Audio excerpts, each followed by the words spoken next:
कौन सा है नेक्स्ट क्वेश्चन? हाँ, देखा है ना, army contingent of 616 member is to march behind an army band of 32 member. मतलब एक आर्मी बैंड है, ठीक है, उसमें 32 मेंबर हैं, उनके पीछे आपको जो है 616 मेंबर्स को क्या कराना है, परेड कराना है, ठीक है, मार्च कराना है। The two group are to march in the same number of column, ठीक है। What is the maximum number of column in which they can march. मतलब मैक्सिमम कितने कॉलम बन सकते हैं, लाइक ऐसे ऐसे करके जो भी लाइनें मुझे बनानी है, ठीक है, वो कितनी लाइनें बन सकती हैं जिससे कि ये सीधे सीधे जो है इस टाइप से जो है मार्च करते हुए चले जाएं। तो यहाँ देखते हैं भाई, तो सबसे पहले मुझे लिखना है कि मेरे पास टोटल मेंबर कितने हैं, तो 616, यानी total number of member in one contingent 616, number of member in one band 32। तो मैक्सिमम नंबर ऑफ कॉलम्स क्या हो जाएंगे, तो वो होगा इन दोनों का क्या हो जाएगा हमारा HCF, क्या हो जाएगा HCF, यानी 616 एंड 32 का HCF ही हो जाएगा मेरा ये आंसर, ठीक है। फिर भाई यूक्लिड एल्गोरिथम से अगर मैं इसे सॉल्व करना चाहूंगा तो 616 को मैं पहले तो मैं ये देखूंगा 616 ज्यादा है किससे, 32 से, ठीक है, ग्रेटर है, तो 32 डिवाइड करेगा आपका 616 को। देखिए अगर मैं इसे 2 टाइम डिवाइड करता हूँ फिर भी ये 61 मतलब 64 जाएगा, यानी कि ये ओनली वन टाइम डिवाइड हो सकता है, ठीक है, वन टाइम डिवाइड किया, ये 32 आ गया, 11 वन कैरी लेंगे, 11 11 माइनस 2 हो जाएगा 9, और ये हो गया 5 5 माइनस 2 5 माइनस 3 यानी कि 2, ये यहाँ से नोट डाउन करेंगे हम 6 को, तो ये हो जाएगा 296। और ये आपका देखिए इस नंबर से बस आप एक बार यूनिट डिजिट मैच करने की कोशिश कीजिएगा। 2 से आप 3 टाइम अगर करते हैं मल्टीप्लाई, ठीक है, तो ये 6 बना देगा, या फिर आप 2 से 8 टाइम मल्टीप्लाई करते हैं तब 6 बनाएगा। मतलब जो भी आपका आएगा 8 आई थिंक होने वाला 92 96, ठीक है, वन टाइम मैंने डिवाइड कर दिया, एक बार चेक कर लेते हैं। 32 से जब मैंने डिवाइड किया तो वन टाइम गया, ठीक है, और यानी ये एग्जैक्टली डिवाइड नहीं हो रहा, देख लेता हूँ जरा। अगर मैं इसे 8 से डिवाइड करता हूँ, 8 से मल्टीप्लाई करता हूँ, तो 8 जो 16, 8 3 जा, ये हो जाएगा आपका 24, और हो जाएगा 27, यानी एक बार और जा सकता है, यानी 19, ये 9 से जाएगा, ठीक है, मतलब वहाँ लिखा हुआ है, बस मैं आपको बता रहा हूँ कि इस टाइप से आपको प्रैक्टिस करना है, ठीक है। तो 9 2 जा 18, और ये हो जाएगा 9 3 जा 27, और 18 वन कैरी, जो 18 का वन कैरी था वो हो गया आपका यहाँ पर 28। तो यहाँ से अगर मैं रिमाइंडर देखूंगा तो हो जाएगा 16 माइनस 8 यानी कि 8, और ये हो गया आपका 28, ठीक है। तो अब जो 8 आया है वो मेरा, जो रिमाइंडर 8 आया है वो मेरा बनेगा नेक्स्ट डिवाइजर किसके लिए, 32 के लिए। तो 32, अब ये देखिए 4 टाइम एग्जैक्टली जाएगा, ठीक है, तो ये हो गया रिमाइंडर 0, यानी यहाँ पर R 0 हो गया है। तो देखिए ये तो यूक्लिड फॉर्म से हम लोगों ने निकाल लिया HCF। अगर इसे हम निकालना चाहते हैं HCF तो फैक्टराइज फॉर्म में भी निकाल सकते हैं, लेकिन वो हमारा नेक्स्ट चैप्टर है, वो भी इसको ऐसे नहीं निकाल के नंबर ऑफ कॉलम्स, यानी आपके कितने आ गए 8, यानी ये जितने भी आपके जो सोल्जर रहेंगे, ठीक है, जो मेंबर रहेंगे वो आपके 8 कॉलम में आराम से मार्च कर पाएंगे, ठीक है। नेक्स्ट आपका है use Euclid division lemma to show that square of any, देखिए गौर से, square of any positive integer, और इवन कुछ नहीं बोला है, पॉजिटिव इंटीजर का स्क्वायर जो है क्या वो इस फॉर्म में लिखा जा सकता है, बस ये पूछा है। और यहाँ बोल दिया है कि m जो है वो आपका इंटीजर है, मतलब ये है कि m आपका फ्रैक्शन नहीं हो सकता, ठीक है, कोई भी मतलब डेसिमल भी नहीं हो सकता है, मतलब इंटीजर है ना, एक कंप्लीट वैल्यू। तो भाई यूक्लिड एल्गोरिथम जो कि मैंने बार बार लिखवाई है, a equal to B Q plus R, where v is greater than R, let b equal to 3। देखिए 3 क्यों कंसिडर किया, क्योंकि यहाँ ऑलमोस्ट जो है यहाँ दिया हुआ भी है, ठीक है। थोड़ा सा पैटर्न तो आप देख ही सकते हैं, जैसे मैं अगर इस पैटर्न को बनाना चाहूँ, जो मेरा 3m+1 लिखा हुआ है, तो मैं इस पैटर्न को क्या, मैं इस टाइप से अगर मैं लिखना चाहूँ बी क्यू प्लस आर, ये कुछ इस टाइप का ही तो है, तो ये v जो है इसी ने जो है इंडिकेट कर दिया कि यहाँ b की जगह पे 3 ले सकते हैं। तो let v equal to 3 then possible value of r, मैंने बोला कि 3 से एक कम और आप 0 तक ले सकते हैं, यानी 3 से एक कम यानी कि 2 0, ठीक है। तो कितनी पॉसिबल वैल्यूज हैं? 2 1 and 0।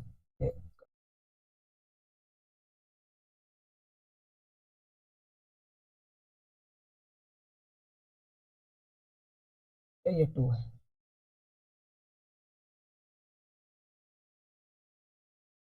Then a equal to, अब उस चीज को मतलब यहाँ अप्लाई कर, ठीक है, मतलब अप्लाई कर रहे हैं। तो v की जगह पे तो आपने 3 रख दिया, जैसे कि इसमें अगर v की जगह पे 3 रख रहा हूँ तो r की जगह पे देखिए यहाँ से आपको v तो 3 रहेगा ही रहेगा, यानी कि ये पूरा का पूरा पैटर्न देखिए ऐसे a equal to V Q plus R. अब ये तो मैंने 3 ले लिया, यानी कि मेरा 3q प्लस आर कुछ इस टाइप का पैटर्न बनेगा। यानी अब जितने भी नंबर आएंगे, कितना आएगा क्या नहीं आएगा, वो सब कैसे चेंज होगा? आर की वैल्यू पर। अब एक बार आप आर 0 लेंगे तो ए इक्वल टू आपका कुछ इस तरीके से आएगा 3q प्लस 0। एक बार आर आप 1 लेंगे तो ये आ जाएगा 3q प्लस 1। एक बार आर आप 2 लेंगे तो ये आ जाएगा, ठीक है। तो ये कितना आर कैसे लेना है ये वी ने बताया, और वी कितना लेंगे वो इस पैटर्न ने बताया, ठीक है। तो यूक्लिड थ्योरम इसीलिए थोड़ी सी इंपॉर्टेंट है, काफी चीजें जो है हिंट मिल जाती है। तो अकॉर्डिंग टू क्वेश्चन अगर हम चलेंगे तो इन्होंने बोला है कि कोई भी जैसे कि पॉजिटिव इंटीजर है उसका स्क्वायर, तो एक जो पॉजिटिव इंटीजर है उसे हमने ए कंसीडर किया है, मतलब ए का स्क्वायर।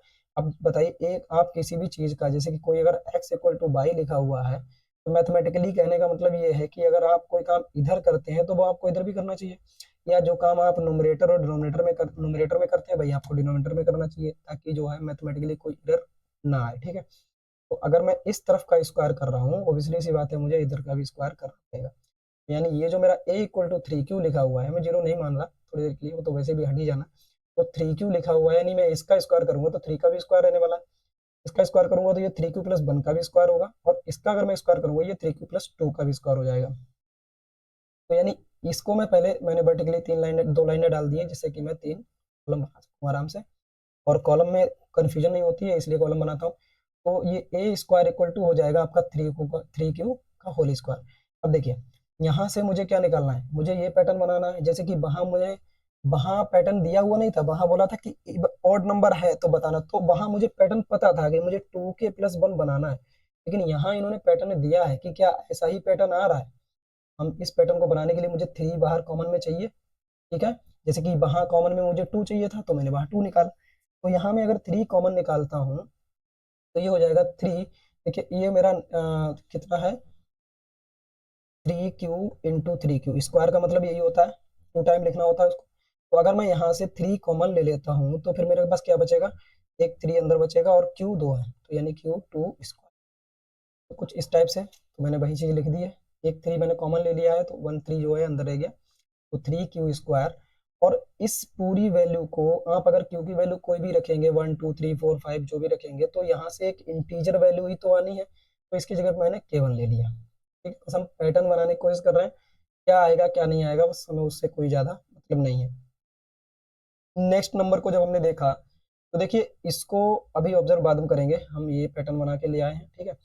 नेक्स्ट जब इसको देखा तो ये हो गया 3q प्लस 1 और इसका होल ऑफ स्क्वायर, यानी अब जाहिर सी बात है a प्लस बी का होल स्क्वायर ओपन करना पड़ेगा, इसलिए मैंने अलजेब्रा के आपको फॉर्मूले सब दे दिए हैं, पीछे वाले जो क्लासेस में आप देख लेना एक बार।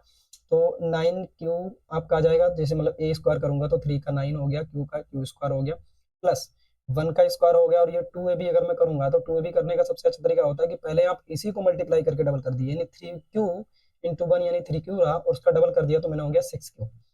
देखिए ये जो पैटर्न है इसमें वन बाहर है, तो मुझे इस वन को बाहर ही रखना है, ठीक है। कॉमन लेने का कोई भी ट्राई नहीं करना है, यानी यहाँ से, और 3 मुझे कॉमन लेना है। तो देखिए 9 और 6 में, पहले नंबर्स में देखिए 9 और 6 में क्या कॉमन मिल रहा है, 3, और 3 ही चाहिए मुझे, कोई वेरिएबल आगे चाहिए नहीं, ये तो एक्चुअल में जो है इंटीजर है। तो मैंने जब 3 कॉमन लिया तो 3 3 जा 9 यानी 3 बचा, और ये क्यू स्क्वायर मैंने वेरिएबल कॉमन नहीं लिया, तो जो वेरिएबल की जो पोजीशन है वो वैसी ही बनी रहेगी, ठीक है। तो ये हो जाएगा मेरा 3, और ये हो जाएगा 3q स्क्वायर प्लस, और यहाँ आपका ये आना चाहिए था 2q, एक सेकेंड, 2q आना चाहिए था यहाँ पर, ठीक है, भी ठीक है, 2q। तो अगर मैं इस पूरे की जगह पे आपको एक नया नंबर असाइन करना चाहूँ, जैसे कि मैंने यहाँ किया था k1, तो यहाँ कर देता हूँ k2 और प्लस में 1, यानी ये पैटर्न मेरा कुछ इस टाइप का बन गया 3m+1, ठीक है। नेक्स्ट इसी टाइप से मैं और देखूंगा कि इन्हीं में से इसका भी आना चाहिए। मतलब इन दो टाइप का ही पैटर्न होता है स्क्वायर का, ये चीज प्रूव करनी है। आप चाहे कितने भी नंबर लिख लो, तो जब इसका लिख रहे होंगे तो 3q+2 है, स्क्वायर किया तो a+b का होल स्क्वायर, यानी कि 3q होल स्क्वायर किया तो ये हो जाएगा मेरा ए स्क्वायर के हिसाब से 3×3 = 9 और क्यू स्क्वायर प्लस 2 का 4 हो गया और प्लस 2ab यानी 3×2 = 6, क्यूब का डबल आपका 12q। क्योंकि मुझे एक सीक्वेंस होता है कि स्क्वायर, फिर ठीक है, जैसे कि एक सीक्वेंस होता है कि पहले स्क्वायर वाली टर्म फिर सिंगल पावर वाली टर्म, मतलब मैक्सिमम पावर फिर कम पावर, कम उससे कम ऐसे करके लिखते हैं। तो ये हो जाएगा 9q² प्लस 12q प्लस, अब देखिए 4 को मैंने ब्रेक कर दिया क्योंकि मुझे 1 बाहर चाहिए था, तो यानी जितना भी उसके एक्स्ट्रा जो भी पार्ट था वो मैंने इधर ले लिया। भी हो जाएगा यहाँ तक, अगर आप देख पा रहे होंगे तो यहाँ से यहाँ तक जो है आपका 3 कॉमन आ रहा है। तो मैं 3 कॉमन लूंगा तो ये हो जाएगा मेरा 3q², ऐसे आएगा 3। देखिए मैंने केवल नंबर्स में जो है एक तरीके से समझिए, आपने 3 से डिवाइड कर दिया मैंने यहाँ तक नंबर्स में, तो यहाँ डिवाइड किया तो 3 बचा, ठीक है। यहाँ डिवाइड किया तो यहाँ से आ गया आपका 4 टाइम, 3×4 = 12 और यहाँ से 3×1 = 3। तो एक्चुअल में डिवाइड करना या कॉमन लेना एक ही बात है, बस लिखते टाइम जो आपका अंदर होगा वो कोशेंट ही होगा। तो ये एक्चुअल में ये लग तो यहाँ पे इक्विलेट थ्योरम ही रही है, ठीक है। तो इसको अगर मैं कोई नया मतलब एक कोई, जैसे यहाँ पे k1 दिया था मैंने, k2 दिया था, तो ये भी अगर मैं q की कोई वैल्यू रखूंगा तो ये एक इंटीजर वैल्यू आएगी। तो इसकी जगह पे मैं कोई नया नंबर दे सकता हूँ, मैंने कहा k3 दे देता हूँ, ये भी एक इंटीजर ही है। तो 3k3+1, यानी ये भी अगर आप देखें तो 3m+1 का पैटर्न है, यानी जो भी आपका होगा a², ठीक है, यहाँ भी ये स्क्वायर ही है, तो स्क्वायर वाले नंबर को आप सिर्फ 2 ही पैटर्न में लिख सकते हो। ये चीज क्लियर हो गई है, ठीक है। यानी मैंने लिख दिया है, where k1 k2 and k3 are positive integer ही लेने हैं। अदरवाइज यहाँ पता चला जो है, यहाँ अगर हम -2 ले ले, -1 ले लेते तो यहाँ तो प्लस हो जाएगा, लेकिन यहाँ ये चेंज कर देगा, ठीक है। तो फिर यहाँ से वैल्यू डिफरेंट आएगी, तो इसलिए आपको पॉजिटिव इंटीजर बार बार ये चीज लिखी जा रही है, वो इसीलिए। Hence square of any positive, क्या लिखा है, hence square of any positive number can be written in, देखिए पॉजिटिव इंटीजर हो या नेगेटिव इंटीजर हो, आपको पता है स्क्वायर करते हैं तो पॉजिटिव नंबर ही आता है निकल के। तो positive number can be written in the form of 3m और 3m+1, कोई भी नंबर हो, यानी कोई भी नंबर हो उसको आप सिर्फ 2 ही तरीके से लिख सकते हैं, एक तो आप उसको ऐसे, या तो लिख सकते हैं आप 3m+1 के फॉर्म में, ठीक है। तो ये हो गया आपका। नेक्स्ट नेक्स्ट में आपको अभी स्टार्टिंग में आपने एक सिंगल नंबर को ओड इवन में बताया था, फिर दूसरे में आपने जो है स्क्वायर वाले को बता दिया, अब नेक्स्ट में आपको बताना है क्यूब के बारे में, ठीक है। तो ये हो गया, बोला है कि एक पॉजिटिव इंटीजर है, कोई भी पॉजिटिव इंटीजर है उसको आप, उसके क्यूब को आप इसी फॉर्म में लिख सकते हो और किसी फॉर्म में नहीं लिख सकते हो, ठीक है। तो इस 9 को देख के क्या लग रहा है, जाहिर सी बात है, देखिए 9 कब आया होगा, 9 तब आता है जब आप 3 के स्क्वायर से कुछ कॉमन लें या 3 के क्यूब से कुछ कॉमन लें। अब स्क्वायर से अगर आप कॉमन लेंगे तो पूरा का पूरा 9 तो कॉमन ही आ जाएगा, अंदर बचेगा क्या, तो पैटर्न बनना इम्पॉसिबल। यानी मुझे अंदर ये बचाना है, मतलब ऐसा समझिए कि पैटर्न भी कुछ इस टाइप का बचाना है और बाहर मुझे कॉमन भी ले लेना है 3। 3 अगर मैं कॉमन ले भी रहा हूँ, ठीक है, 3 ले रहा हूँ, 9 ले रहा हूँ, मतलब कुछ भी, तो ऐसा पैटर्न बनना चाहिए। अब आप बताइए, यहाँ 3×3 = 9, टोटल यहाँ 9 है, किसी चीज में 9 है और आप 9 कॉमन भी ले रहे हैं, तो 9 अंदर कैसे बचेगा, फिर तो यहाँ पे 1 बचेगा। तो मतलब स्क्वायर तो आप, जो स्क्वायर वाला है इसमें तो आप ये पैटर्न बना नहीं सकते, इस बात है क्यूब में ही बना सकते हैं। तो यानी मुझे क्यूब करना है, और किसका क्यूब करना है, ये मेरा इसे पता चल गया कि 3 का क्यूब करना है। तो यहाँ पर मैं v क्या लूंगा, 3। सबसे दिक्कत यहाँ पे ये रहती है सबसे बड़ी कि b कितना लेंगे, तो b कितना लेंगे मैंने बता दिया, 3 का क्यूब जब आप कर रहे होंगे तो 27 के समथिंग जाएगा, यानी 3×3 = 9, 9 और 9×3 = 27, यानी 3 का क्यूब का मतलब है 3×3 × 3 तो ये हो गया 27, और इससे आराम से आप जो है इसको 9×3 लिख सकते हैं, ठीक है। तो यानी 9 आप कॉमन ले सकते हो। देखिए 9 कॉमन लेने के लिए कम से कम आपको 3 का यानी कोई भी नंबर है उसका क्यूब चाहिए ही चाहिए, ठीक है। तो इसके बाद में जो लिखा हुआ है उसे समझते हैं। देखिए यूक्लिड डिवीजन लेमा लगाया a equal to B Q plus R और v is greater than R, ये जो यहाँ का मतलब एक स्टेटमेंट ही होता है। तो लेट b इक्वल टू 3, और v क्यों कंसिडर किया मैंने अभी बता दिया है, ठीक है। क्योंकि मतलब 3 क्यों कंसिडर किया है, क्योंकि 3 के क्यूब से 9 निकालना आसान है। Then possible value of R, मैंने बताया जितना आपका 3 होगा उससे कम करके 0 की तरफ चले जाइए। देखिए 2 1 0, यानी 3 से 1 कम किया और बस लिख दिया सीक्वेंस में 2 1 0, यही 3 पॉसिबल वैल्यूज हैं। a equal to 3 Q plus 0, क्यों? क्योंकि देखिए जब मैंने यहाँ v इक्वल टू 3 पुट किया तो एक्चुअल में a जो है वो मेरा कुछ इस टाइप से आ गया 3 क्यू प्लस आर।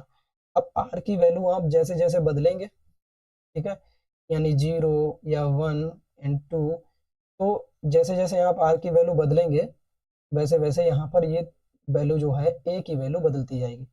यहाँ पे कितनी पॉसिबल वैल्यूज हैं, तो हमने देखा यहाँ पर a की वैल्यू एक तो हो जाएगी एक बार जब आपका r 0 रहेगा, ठीक है। आर जीरो रख दिया तो 3 क्यू प्लस 0, अगर आर वन कर दिया तो 3 क्यू प्लस 1, अगर मैंने आर की वैल्यू 2 रख दी तो ये हो गया 3 क्यू प्लस, तो मतलब ए को ही आपने कितने टाइप से लिख दिया है, इतने टाइप से, ठीक। अब करते हैं अकॉर्डिंग टू क्वेश्चन। बोला है कि क्यूब किसी भी पॉजिटिव इंटीजर, मैंने कहा वो पॉजिटिव इंटीजर ए है और ए का क्यूब यानी कि उसके लेफ्ट साइड का क्यूब किया है। किसी भी इक्वेशन में अगर आप लेफ्ट साइड का क्यूब करते हो तो मैंने बताया था कि आपको राइट साइड का भी करना ही पड़ेगा। तो यानी ए क्यूब इक्वल टू, ये आपका 3 क्यू है तो 3 क्यू का होल क्यूब। अब आप देखिए ये क्यूब है यानी कि 3 × 3 × 3, ये तो नंबर्स की बात रही। क्यूब भी आपका 3 टाइम आया होगा तो मुझे तो 9 कॉमन लेना है, तो 3 क्यूब को मैंने इकट्ठा ऐसे लिख दिया बिल्कुल जैसा लिखा हुआ है। तो यहाँ से मैं 9 कॉमन लेना चाह रहा हूँ तो फिर कितना बचा, अगर मैं 9 कॉमन ले रहा हूँ तो यहाँ पे 3 क्यू क्यों बचा, ठीक है। तो मैंने यहाँ से 9 कॉमन लिया, ये बचा मेरा 3 क्यू और क्यू की पावर 3, ये जो भी है 3 क्यू क्यूब, ठीक है। और ये इसकी जगह पे मैंने अभी ये कॉम्प्लेक्सिटी कम करने के लिए, ताकि जब मैं देखूं तो समझ में आए, तो यहाँ पर इसकी जगह पे मैंने एक नंबर असाइन कर दिया स्मॉल एम, ठीक है। अब आप देखिए यहाँ पर जो भी है 3m, यहाँ पर मैं m1 बोल दूँ तो ज़्यादा बेटर है, ठीक है। ये m1 हो जाएगा क्योंकि यहाँ जब ये नंबर आएगा तो ये m2 होना चाहिए, ये m3 होना चाहिए, बेस्ट ये होना चाहिए आपका m3। देखते हैं फिर जब मैं इस नंबर का क्यूब कर रहा हूँ, ठीक है, यहाँ थोड़ा सा कैलकुलेशन बढ़ जाएगी। ए क्यूब इक्वल टू यानी कि 3 क्यू प्लस 1 का होल क्यूब, नहीं रहेगा आपका ए क्यूब प्लस 1 का क्यूब प्लस 3a² बी, यानी कि 3a², ए स्क्वायर मतलब 3 क्यू, 3 क्यू का स्क्वायर करेंगे तो 9 क्यू स्क्वायर हो जाएगा, 3 का स्क्वायर 9, क्यू का क्यू स्क्वायर, ठीक है। और ये हो जाएगा आपका 3a² बी, ए स्क्वायर कर दिया इंटू बी, बी मतलब 1 है, तो ये आपका होने वाला है 3 × 9 क्यू स्क्वायर, और 9 ही मुझे चाहिए कॉमन, तो मेरे पास कितना बचा 3, और तो आगे देखेंगे, ठीक है।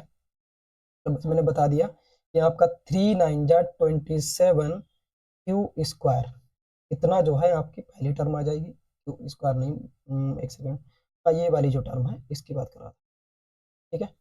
फिर दूसरी जो टर्म आएगी वो आएगी हमारी 3a² बी, तो कर दिया तो 3ab², ठीक है। तो 3 तो यही रहा, ए की जगह पे मेरा कितना है, ए की जगह पे मेरा है 3 क्यू, ठीक है, इंटू, और v की जगह पे क्या है 1, तो 1 का स्क्वायर तो वही रहना है, तो यानी ये हो जाएगा 3 × 3 = 9, यानी कि 9 क्यूब, 9 क्यूब आपका ये हो जाएगा। ये दोनों टर्म हो गई। लिखने का तरीका वही है, सबसे पहले बड़ी पावर, ठीक है, तो यानी क्यूब फिर स्क्वायर फिर सिंगल पावर फिर कांस्टेंट, यानी 27 Q cube plus 27 Q square plus 9 Q plus 1। तो यहाँ से अगर मैं 9 कॉमन लेता हूँ तो 9 3 जाएगा, ठीक है, यहाँ से भी 9 3 जाएगा और ये 9 1 जाएगा, यानी ऐसा समझिए कि डिवाइड करो 9 लिखा तो 9 3 जा तो 3 क्यूब। देखिए नंबर्स कॉमन लिया है मैंने, कोई भी एक नंबर कॉमन लिया है मैंने, वेरिएबल कॉमन लिया है, तो यानी मुझे क्यू को ऐसे ही रखना है, क्यू स्क्वायर को ऐसे ही रखना है, बिल्कुल नंबर्स को ही केवल कॉमन लिया है, तो बस केवल उन्हीं में चेंज आएगा, प्लस 1, ये हो जाएगा 9। देखिए इस पूरी ही वैल्यू को, स्टार्टिंग में उस वैल्यू को मैंने माना था m1, तो इस पूरी वैल्यू को मैंने मान लिया है m2। जो भी वैल्यू होगी, कुछ भी क्यू की वैल्यू रखेंगे तो ये इंटीजर वैल्यू ही आएगी, तो मैंने उस इंटीजर को मान लिया कि ये m2 है। किसे क्या माना है ये चीज मैंने यहाँ लिख भी दी है, ठीक है।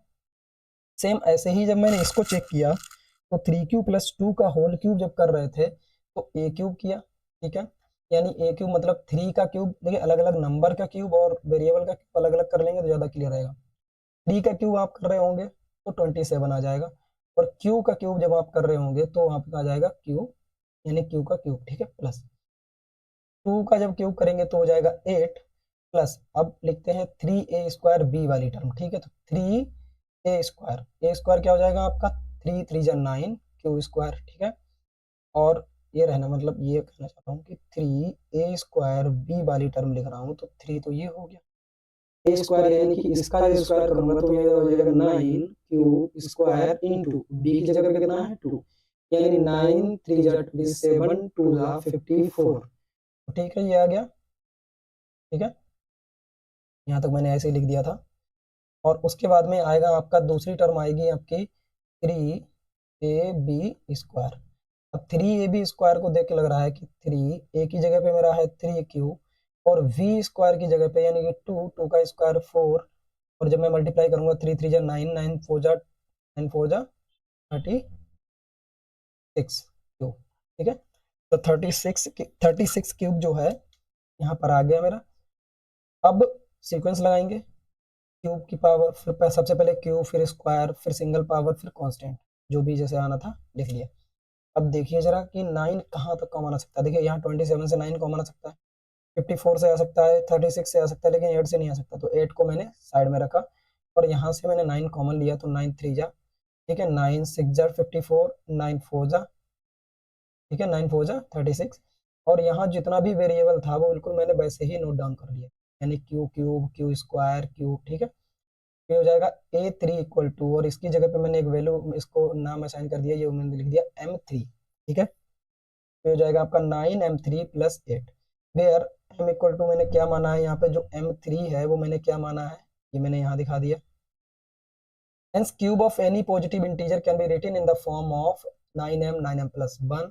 तो यहाँ से क्या आया है 9m, यहाँ से क्या आया है 9m + 1, पैटर्न तो वही है, m1 m2 वो अलग बात है। और ये आ गया मेरा 9m + 8। नेक्स्ट में देखेंगे कौन सा क्वेश्चन है, तुम हो गए। चलो कल करेंगे, नेक्स्ट नेक्स्ट जो है एक्सरसाइज करेंगे।